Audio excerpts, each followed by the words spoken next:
성경 말씀은 요한복음 13장 18절에서 30절입니다. 내가 너희 모두를 가리켜 말하는 것이 아니니라. 나는 내가 택한 자들이 누구인지 알미라.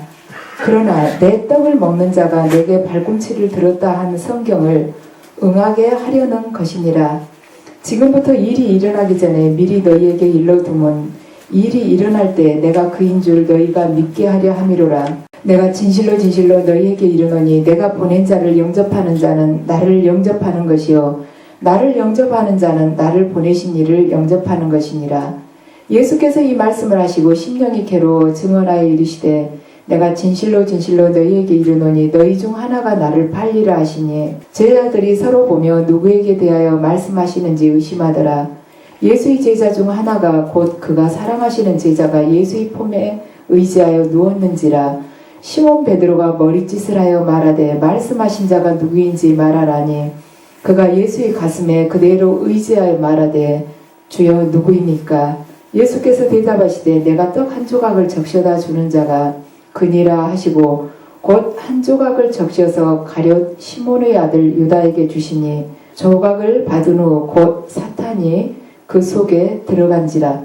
이에 예수께서 유다에게 이르시되 네가 하는 일을 속히 하라 하시니 이 말씀을 무슨 뜻으로 하셨는지 그 앉은 자 중에 아는 자가 없고 어떤 이들은 유다가 좋은 꾀를 맡았으므로 명절에 우리가 쓸 물건을 사라 하시는지 혹은 가난한 자들에게 무엇을 주라 하시는 줄로 생각하더라.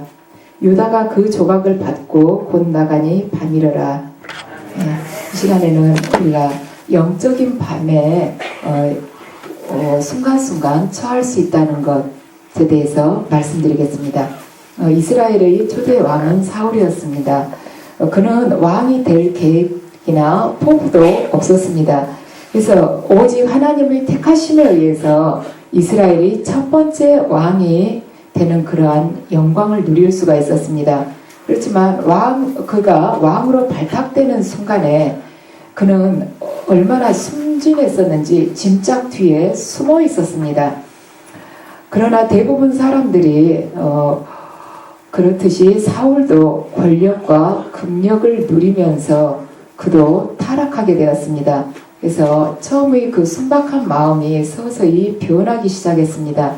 하나님을 우습게 알고 또한 아나무인이 되다가 결국에는 어리석기 짝이 없는 일을 저지르고 말았습니다. 이스라엘 백성들이 영적인 스승으로 추앙하던 사무엘 선지자가 죽고 난 후였습니다. 이제 블레셋이 또 다시 이스라엘을 침공을 했습니다. 그러니까 블레셋의 그 거대한 군대의 그 위용에 놀라서 벌벌 떨고 있던 사울이 죽은 귀신을 잘 불러낸다는 여자 무당을 찾아갔습니다. 그래가지고 죽은 사무엘의 영을 불러달라고 그에게 부탁을 했습니다. 그런데 사무엘은 하나님의 사람이었죠. 그래서 하나님을 믿는 사람으로서 이미 죽어서 하나님 곁에 있는 사람을 어떻게 인간이 자기 마음대로 이 땅에 끌어내릴 수가 있겠습니까? 그렇지만 사울은 내키지 않는 그 무당을 닥달해가지고 결코 막무가내로 사무엘의 영을 불러달라고 했습니다. 그러니까 이제 무당도 사울 왕의 말을 거절을 할 수가 없어서 말하자면 불러낸 거죠. 죽은 영을. 그랬는데 그가 사무엘의 영이 아니라 사무엘을 위장한 그러한 어둠의 영이었습니다. 결국 사울 왕은 사무엘을 위장한 그 어둠의 영에게 저주를 받고 파멸해버리고 맙니다. 어떻게 하나님의 택하심을 받아서 이스라엘의 왕이 초대 왕이 되었다는 사울이 이렇게 어처구니 없는 짓을 저지를 수가 있었겠는가?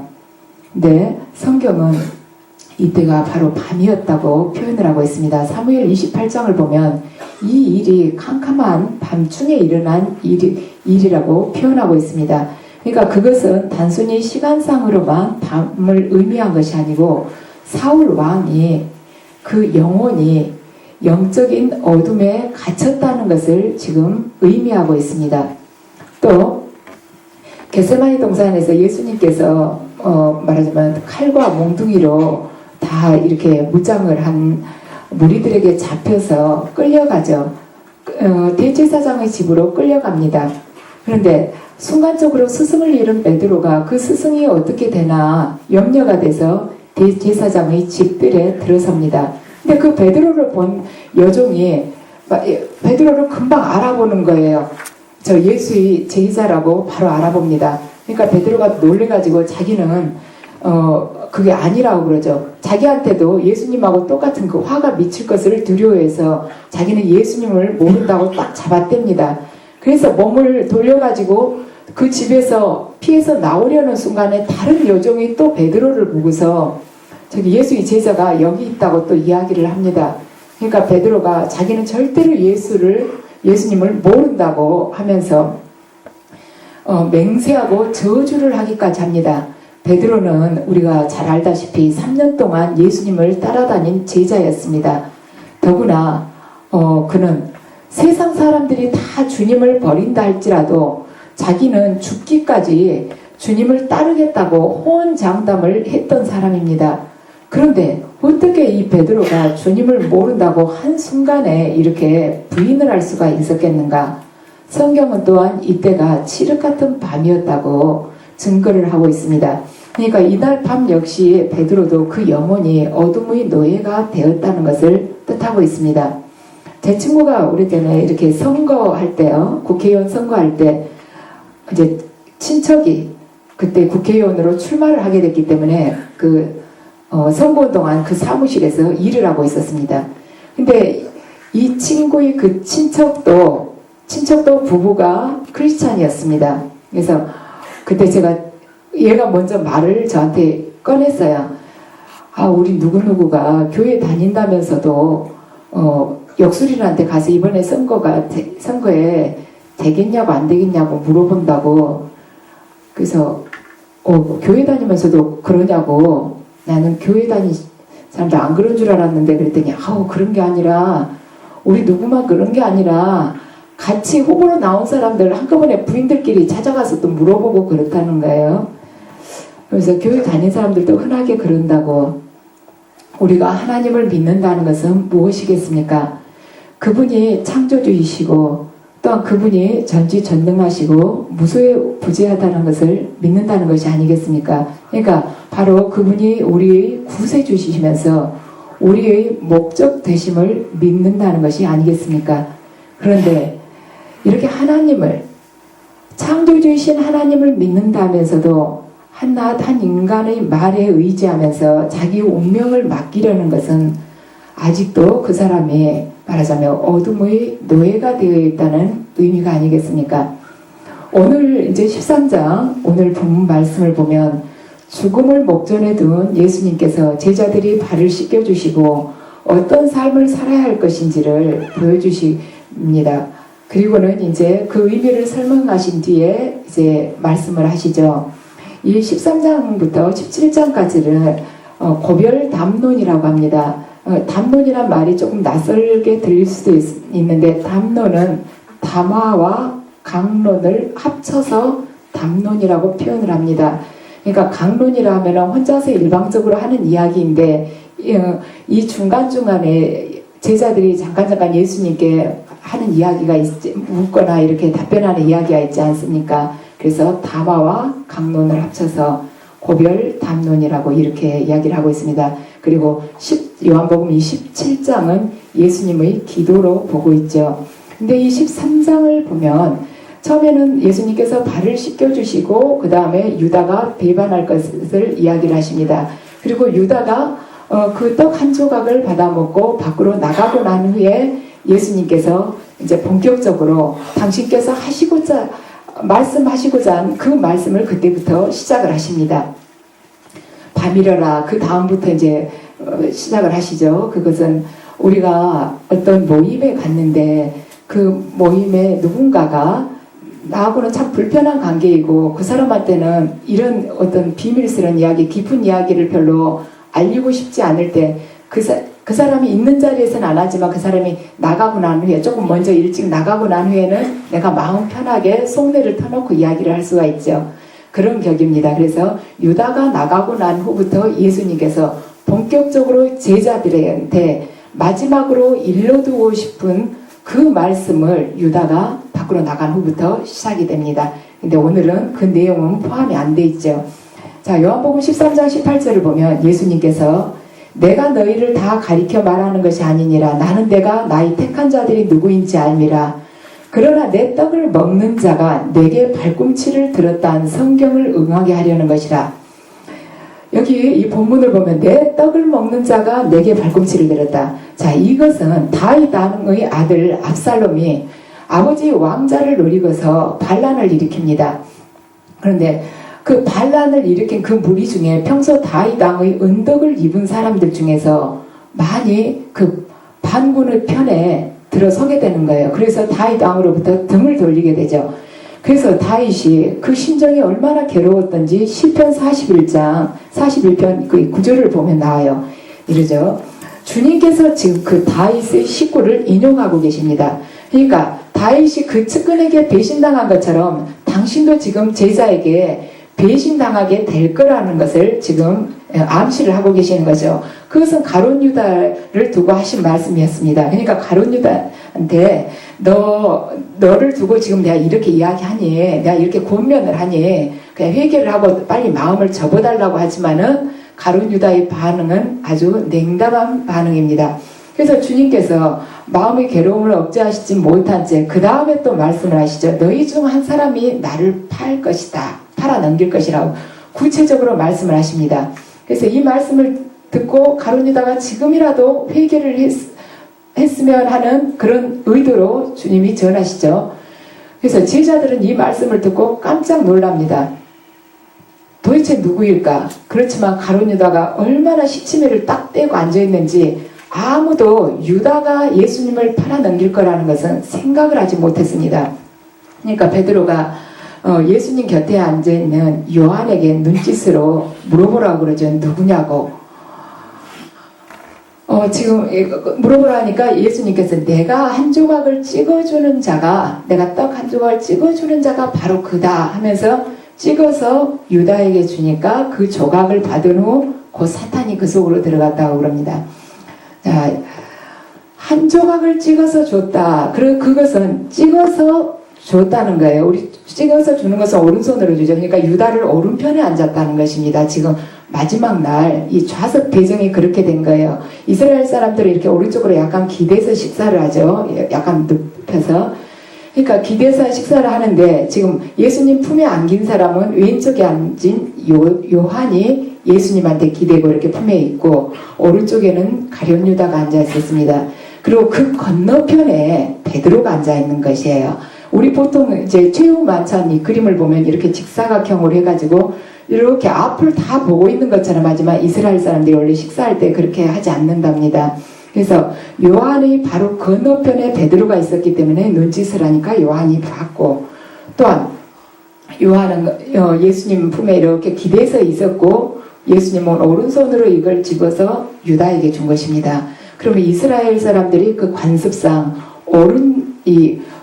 어떤 사람의 양쪽에 앉은 사람은 굉장히 그걸 인정을 해주는 거예요. 그 중에서도 특히 오른손은 왼손보다 더 우위로 쳤습니다. 왼손은 불경하다고 생각했죠.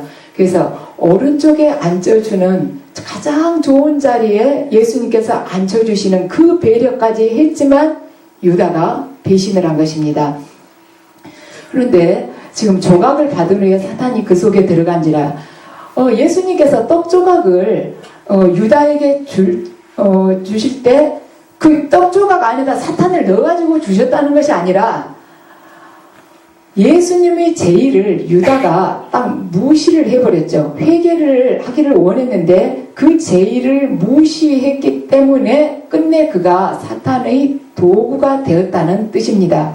그러니까 예수께서 유다에게 네 하는 일을 속히 하라고 그러죠. 이거 원문의 이 뜻은 무엇이냐면 네가 그토록 그 일을 하고 싶다면 그냥 네가 원하는 대로 해라, 이런 뜻입니다. 그러니까 그래서 주님께서 결국에는 포기하실 수밖에 없었습니다. 유다가 그 조각을 받고 곧 나가니 밤이러라. 자, 요한복음은 이중적인 기법을 쓰고 있습니다. 그리고 요한복음은 밤이나 낮이나 이러한 것들, 이 표현법이 상징적인 표현입니다. 그래서 이 밤이러라 이것은 꼭 우리가 요즘 같으면 6시면 캄캄하죠. 그때부터 밤이 됐다. 이런 뜻도 물론 있을 수 있지만 이것은 영적인 밤을 뜻하고 있습니다. 그래서 지금 이 과월절은 우리나라로 보면 추석이나 마찬가지인데 그러면 보름달이 휘영청하게 떴을 수도 있습니다. 그런데 아주 캄캄하진 않았겠죠. 근데 밤이러라고 표현한 것은 유다가 어둠의 세력에 갇혀서 사탄의 도구가 되었다는 뜻입니다. 예수님께서 지금 유다에게 5번을 경고를 했습니다. 맨 처음에는 너희들 발을 씻겨주겠다니까 베드로가 그러죠. 자기 말은 절대로 안 된다 그러죠. 그러니까 내가 네 발을 씻어주지 않으면 너는 네 몫을 받지 못한다고 그렇게 말씀을 하십니다.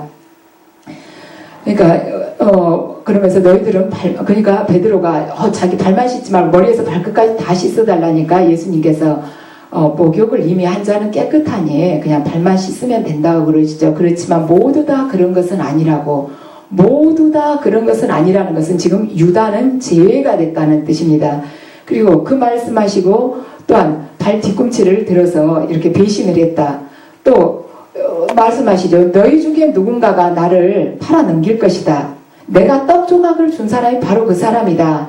가서 네 할 일을 해라. 이렇게 5번이나 예수님께서 회개를 촉구하는 의미로 그에게 사랑으로 권면을 했지만 그가 완전히 배신을 하게 됩니다. 이것을 보았을 때 우리들은 예수님하고 주님하고 아무리 함께 가까이 있었다 할지라도 우리가 언제든지 주님을 배반하고 떠날 수 있다는 것을 지금 뜻하고 있습니다. 그리고 또한 지금 유다를 보면은 지금 요한복음에서는 그러지 않은데 이미 유다가 마음이 떴죠. 왜냐하면 다른 사람들은 저는 아니겠죠. 막 이렇게 할 때 다른 사람들은 주님 저는 아니겠죠 하고 물어봅니다. 공감복음을 보면. 그렇지만 유다만큼은 주님이라고 하지 않고 스승이라고 이야기를 하고 있습니다. 그러니까 주님이라는 그 마음이 이미 떠난 것이죠. 거기로부터. 그래서 유다는 이미 어둠의 노예가 되어 있었습니다. 그래서 이렇게 몇 차례나 경고를 했지만 결국에는 사탄의 도구가 되어서 그가 영원한 멸망으로 가게 된 것입니다. 하나님께서는 우리에게 어떤 벌을 내리실 때 어느 날 갑자기 딱 벌을 내리시진 않아요. 지금 유다를 보세요. 5번이나 지금 회개할 수 있는 기회를 이 한 자리에서 예수님께서 주시고 계십니다. 그래서 우리를 계속 참고 회개하고 돌아오기를 기다려주시는 것이 하나님의 마음입니다. 또한 그 노아의 홍수 때도 마찬가지입니다. 노아 가족 8명만 구원이 됐고 나머지 사람은 다 죽었죠. 어느 날 갑자기 비가 말하자면 하늘이 구멍이 난 것처럼 비가 쏟아져서 그 사람들이 다 죽은 것이 아니라 하나님은 이미 그들에게 수없이 기회를 주셨습니다. 왜냐하면 노아가 그 방주를 만들 때 몇십 년 동안 그것을 만들었었습니다. 그래서 노아는 나무를 베어서 방주를 만들고 망치질을 그렇게 할 때마다 그 세상 사람들은 비웃었습니다. 저 하늘에 무슨 비가 오겠냐고. 그런데 노아가 방주 만들면서 하나님께서 이러이러하게 홍수가 날 거라고 하면서 배를 만들라고 했다. 얼마나 설명을 많이 했겠습니까? 그러면서 망치질을 하면서 그 방주를 지었죠. 노아가 두드리는 그 망치 소리는 회개를 촉구하는 하나님의 음성이었습니다. 그렇지만 노아 시대의 그 세상 사람들은 모두 그것을 무시해버리고 한순간에 멸망해버린 것입니다. 그래서 하나님께서는 우리에게 참고 기다리시면서 계속해서 우리가 당신의 얼굴을 바라보기를 원하십니다. 자, 밤은 우리의 방향 감각을 상실하게 합니다. 대신 밤은 감추어져 있던 우리의 욕망이나 본능을 자극하면서 우리를 환락이나 쾌락 속으로 뛰어들도록 자꾸 부추기고 있습니다. 하지만 모든 사람에게 밤의 어둠이 모두가 경계의 대상은 아닙니다. 우리가 성경을 보면 동방박사들은 그 캄캄한 밤하늘에 별의 인도를 받고 따라가게 되죠. 그래가지고 별의 인도를 받아서 주님을 찾고 주님을 결국에는 경배를 합니다. 또한 벌판에서 양을 치던 목자들이 구주께서 태어나셨다는 소식을 천사들에게 듣고 베들레헴의 말하자면 외양가들로 뛰어가던 때도 칠흑 같은 밤이었습니다. 또 400년 동안 에집트에서 노예살이하던 이스라엘 백성들이 꿈에도 그리던 해방을 맞게 된다는 그 소식을 들었던 때도 칠흑 같은 한밤중에 그 소식을 들었습니다. 또한 아버지 다윗 왕으로부터 왕위를 계승받은 솔로몬이 1000번제를 하나님께 드리던 중 하나님께서 직접 나타나셨던 것도 그때도 밤이었습니다. 또한 아람 군대가 이스라엘의 그 도단성을 포위를 했죠. 몇 겹으로 포위를 했는데 선지자 엘리사의 시종 게하시가 굉장히 걱정을 하죠. 저렇게 포위를 해가지고 너무 두렵다고. 그러니까 엘리사가 눈을 열어서 보여줍니다. 그래서 도단성을 포위하고 있는 아람 군대를 그 바깥쪽에서 둘러싸고 있는 말하자면 하나님의 군대를 이 게하시가 본 것도 밤에 보았습니다. 또한 이스라엘 국토를 유린한 아수리 사네립이 18만 5천 명이라는 그 많은 사람을 하나님께서 일시에 전멸시킨 것도 밤이었습니다. 또 바울과 실라가 빌립보 감옥에 갇혔었죠. 그런데 그를 지키던 간수가 회개하고 그가 그 가족들 그 집안 모든 사람들이 세례받는 역사가 일어난 것도 그때도 또한 밤이었습니다. 우리 구주이신 예수 그리스도께서 탄생하신 시간도 밤이죠. 그리고 겟세마네 동산에서 피땀 흘리기까지 기도하시다가 결국에는 십자가를 향해서 말하자면 나아가신 것도 한밤중에 나아가셨습니다. 결국 그분은 십자가상에서 돌아가시고 부활하셨습니다. 부활하신 시간도 아직 새벽이 되기 전 칠흑 같은 한밤중에 그분께서 부활하셨습니다. 그래서 우리가 생각했을 때 밤이면은 모든 것이 미명 속에서 아무것도 헤아릴 수 없는 것 같고 막막한 것 같지만 우리들 눈을 뜨고 있다고 해서 어떤 사물의 실체를 제대로 볼 수 있는 것은 아니라는 것을 여러분들은 아실 것입니다. 또한 눈을 감고 있다고 해서 막상 중요한 것을 우리가 보지 못하는 것도 아닙니다. 인간에게는 세 가지의 눈이 있습니다. 그중 하나는 사물을 보는 단순하게 사물을 보는 육신의 눈입니다. 또 하나는 생각하고 이해하는 마음의 눈입니다. 그리고 가장 중요한 것, 밝고 소중한 것을 우리들 속에 깊이 숨어있는 밝고 소중한 걸 바라보는 것, 바로 영혼의 눈이죠. 이 영혼의 눈은 바로 하나님을 보는 눈입니다. 그래서 육신의 눈과 마음의 눈으로는 우리가 하나님을 보거나 만날 수가 없습니다. 영혼의 눈이 흐려지지 않을 때만 우리가 하나님을 제대로 볼 수가 있죠. 유리창을 통해서 우리가 하나님을 본다 할 때 유리창에 금이가 있거나 유리창에 때가 끼어 있으면은 어떻게 하나님을 제대로 볼 수가 있겠습니까? 그게 맑게 닦여진 상태에서만 하나님의 모습이 그대로 우리 안에 조명이 되는 법입니다. 그래서 비행기의 계기판을 들여다보는 비행사는 칠흑 같은 밤중에도 하늘의 길을 절대로 놓치지 않습니다. 그래서 영혼의 눈을 들어서 하나님을 바라보는 자는 결코 그의 영혼이 어둠에 갇히는 법이 없습니다. 또한 하나님의 말씀을 쫓아가는 자는 그 영혼이 말하자면 영혼의 밤 속에 머무르는 법이 없습니다. 그리고 우리들 기도하죠. 기도하는 자에게는 아무리 밤이 있다 할지라도 그것은 그에게는 밤이 아닙니다. 또한 성령님의 인도하심을 받는 자에게는 어둠이 아닙니다. 그래서 이유는 그 사람의 영혼 안에 생명과 빛의 원천이신 하나님께서 함께 계시기 때문에 그에게는 어둠이 아니고 밤이 아닌 법입니다. 그래서 인생은 한번 스쳐가면 다시는 돌아오지 못하는 바람과 같습니다. 그러니까 이러한 인생 속에서 우리의 영혼이 어둠에 갇혀서 살기에는, 또 거기에 인생을 탕진하기에는 너무나도 짧다고 볼 수가 있습니다. 그래서 이것을 아는 자만이 영원한 진리의 대낮에 머무를 수가 있고, 또 어둠 속에 참 빛이 비치되 그 참 빛을 깨닫고 그 빛이 증인이 되어서 살아갈 수가 있습니다.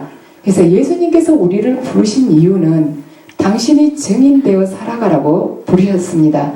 그래서 이 땅에 수많은 자들이 주님의 제자로 가지만 그들이 세상의 욕망을 향해서 뛰어갈 때는 그들이 아무리 주님을 안다고 하지만은 어둠 속에서 벗어날 수 없을 것이며, 우리가 참 빛이신 그분의 말씀 안에 머무르면서 성령님의 인도하심을 받을 때 우리 내면에서 빛이 원천이신 이분이 이 땅에 온전하게 그분을 드러낼 수 있도록 우리가 비추이는 등불이 되어서 살아갈 것입니다. 그래서 여러분들, 주님께서는 우리를 어둠 가운데로 보내셨습니다. 빛을 발하라는 것이죠. 이 세상에 모두가 비치면은 우리가 빛을 발한다 해서 특별하게 구별이 되겠습니까? 이미 이 세상은 죄악에 물든 어둠임을 아버지께서는 알고 계셨습니다. 그리하여 여러분들 내면 안에 내주에 계시는 주님의 그 참 빛, 원천이신 그 빛, 그 빛을 여러분이 깨끗하게 이 땅에 말하면 흠없이 밝히는 분들이 되시기 바랍니다.